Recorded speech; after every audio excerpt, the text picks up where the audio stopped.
All right, what's cracking, you beautiful people? So, got a little bit of pep in my step today. It is currently 3:20 in the morning, and I have an ungodly amount of caffeine coursing through my veins right now. So, I'm pretty motivated right now. Now, before we get into the topic, I'd like to remind you all to please, if you like my content, please like, comment, subscribe, and even share with a friend if you believe that they would like my content, all right?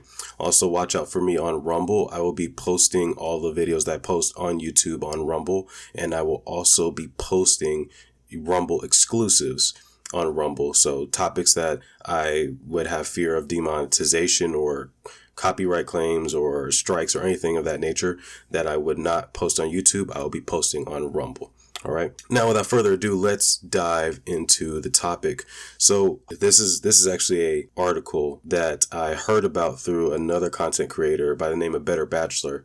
Shout out to Joker. He brought this article that I thought would be very interesting to cover. Hollywood lost more than $500 billion in market value in 2022. What are my first thoughts on this? Well, firstly, I am ecstatic. I am happy. I am cackling inside like the Joker.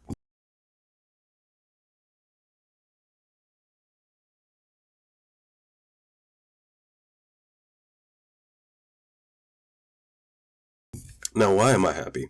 Well, I'm happy because not just for the past year, but also for the past few years, it seems like Hollywood and all media outlets have just been peddling and just pushing out horrible movies and TV series back to back to back to back. And I'm glad they're losing money because hopefully it will teach them a lesson that we, the consumer, don't want terrible shit. We don't want to just have certain narratives and agendas pushed into our media, into the things that we consume, and that's just automatically going to make us happy. We're not dumb. We actually do have brains, and we actually do appreciate good work into TV shows and series.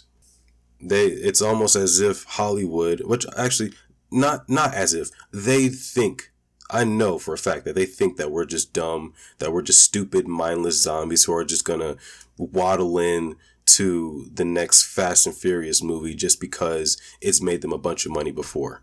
But let's read a little bit for the article. I'm not going to read all of it, just a little bit, just to give you an idea of what's going on. So, major studios, streamers, cable providers, and other media giants lost a combined $542 billion in market value in 2022, with left-wing studios, the Walt Disney Corporation, Netflix, and Comcast accounting for the bulk of the bloodshed. The Dow Jones Media Titans Index, which tracks the performance of 30 of the world's biggest media companies, shed 40% this year, with its total market value declining from 1.35 trillion to 808 billion, according to a Financial Times report. The losses outpaced indices for other sectors, including banking, which saw a 14.5% drop for the year, and telecommunications, which fell by 11.2%. Hollywood's horrible year was the result of a 1-2 punch of a downturn in the streaming market, coupled with consumers continuing to cut the cord by the millions. In addition, the advertising market has cratered as households cut spending as the cost of essentials like food and energy continue to skyrocket due to President Joe Biden's disastrous economic policies. All right, so let's dive into a little bit from here. So I am extremely glad that for once these huge Hollywood elites and all these people who make the decisions when it comes to our TV shows and movies are finally losing tons of money. And why am I happy about that? Well, I'm happy about it because as I said, the past few years, they've just been cranking out dog shit movies and TV shows. And it's almost as if there's like just a complete drain or lack of creativity in Hollywood. Like, everything is now just like woke, it's political agendas, it's constant pandering, like everything has it now. like every new TV show and movie, it seems like now it's about, a character having two moms, or of a person being in or having an interracial relationship, or someone, there's always a character who's trans or something like that, right? And see, the thing is that I in general have no problem with the LGBTQ community. I have no problem with incorporating them in movies. I have no problem if you're woke, if that's what you believe in. I don't care. I really don't give a shit. But what I care about is movies or TV shows or things that I would just generally enjoy being ruined because there always is a political agenda behind it, or because there's always some type of pandering or some type of message that they are like forcing down your throat. Like, if you want to display a message within a movie or within a story you're trying to tell, you can do that without outright blatantly saying it. Like, for instance, a new movie that came out recently that I haven't even watched fully, but I've heard a lot about and I've seen some scenes from, was Puss in Boots, right? And I wasn't expecting, and a lot of people honestly weren't expecting this movie to be good, but it turns out it actually is pretty good. And a lot of people have been saying that this movie in particular is about fear of anxiety and fear of death. And, I'm not going to spoil it, much of it for you, but essentially it's about facing your fears, facing anxiety and facing death, and accepting the fact that one day you are going to die and you have to live the best life you can and fight for the life that you are currently living, right? There's tons of just symbolic references and tons of life lessons that you can pull from that movie. And it's a freaking kids movie. Like, are you kidding me? And the animation was creative. They took a lot of inspiration from Into the Spider-Verse. Like, there's so much within that movie, and it's not just blatantly shoving it in your face, trying to just shove their agenda or their message down your throat. And when you do that, you completely ruin the movie and whatever it was or whatever it was standing for, right?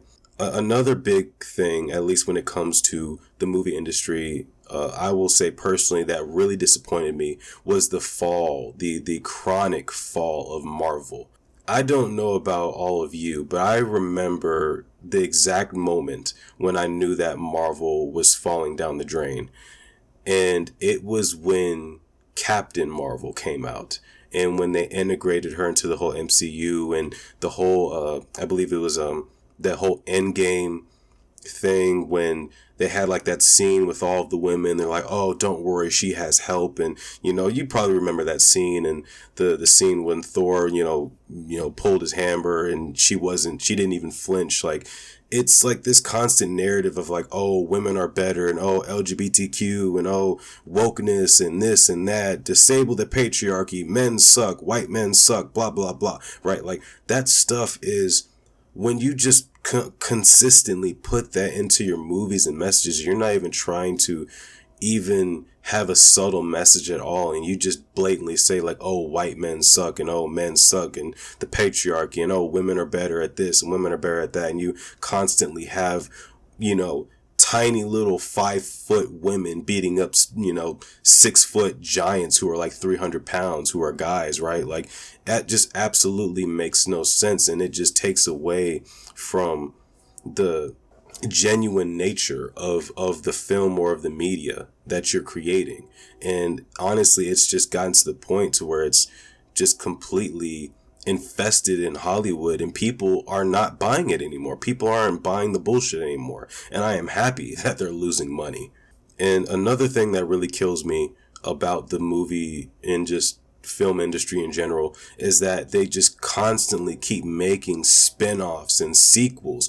And oh my god, don't get me started on the whole universe crap. Everyone is trying to make a universe now, and honestly, I think the Marvel universe was great at first, but now it's expanded to the point to where it's extremely annoying. Like, I remember back in the days going, and I say back in the days like this was like 50 years ago, but I remember back when Iron Man first came out. I think it was back in 2008. And I remember going to see it, and I remember how it kind of became a movie-going tradition that if you were just a moviegoer and you saw a Marvel movie, you had to see the next one that came out. And everyone flocked to the theaters in droves. The opening weekend for the first 2 weeks, it was like every single show was packed, you know, unless you got to the matinee when no one was there. But I remember what a symbol Marvel was to the movie-going industry for quite a time. Sorry, there's a train passing. This fucking train wants to interrupt my goddamn video. Alright, I think it's gone now. Alright, so I remember what a staple Marvel became to the movie-going industry. And I remember going with all of my friends in high school. We all, you know, would pack into like 2 or 3 cars and go and enjoy the movie.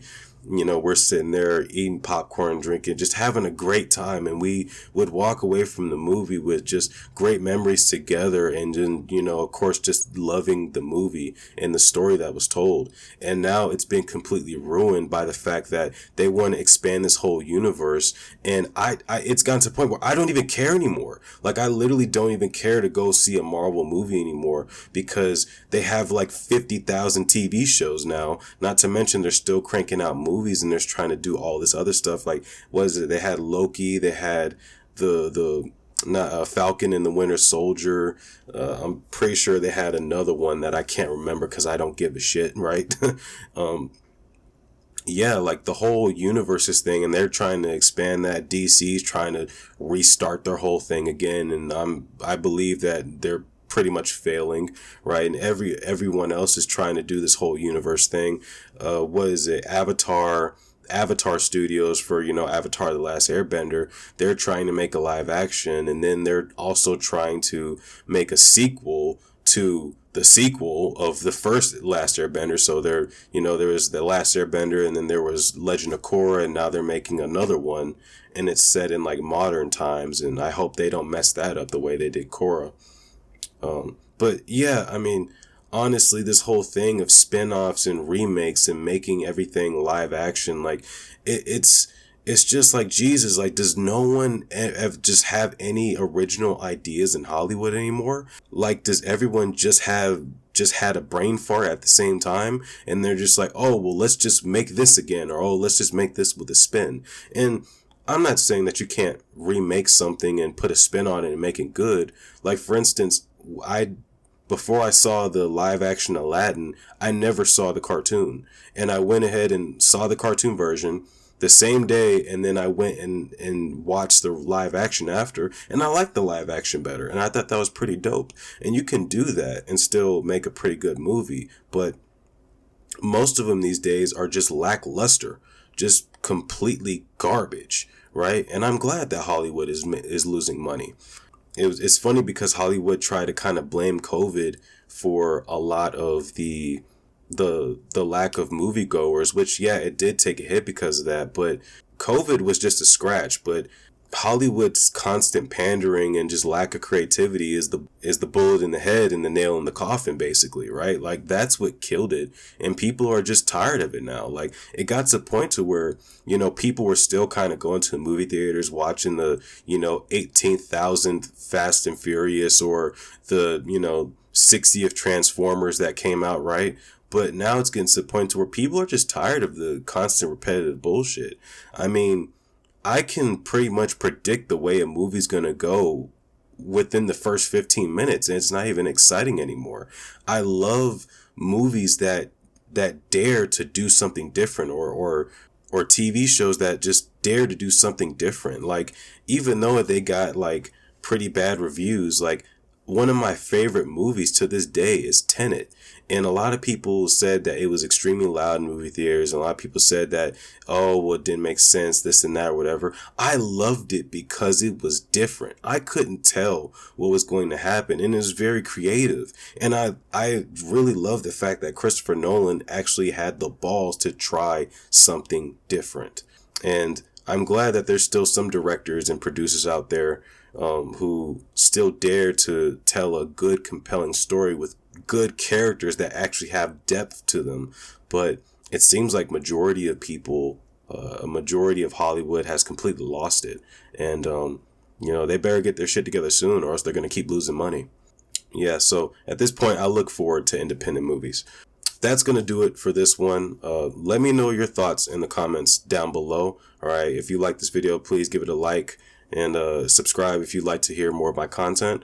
And remember, I will be posting Rumble exclusives, and I'll be posting everything I post on YouTube on Rumble.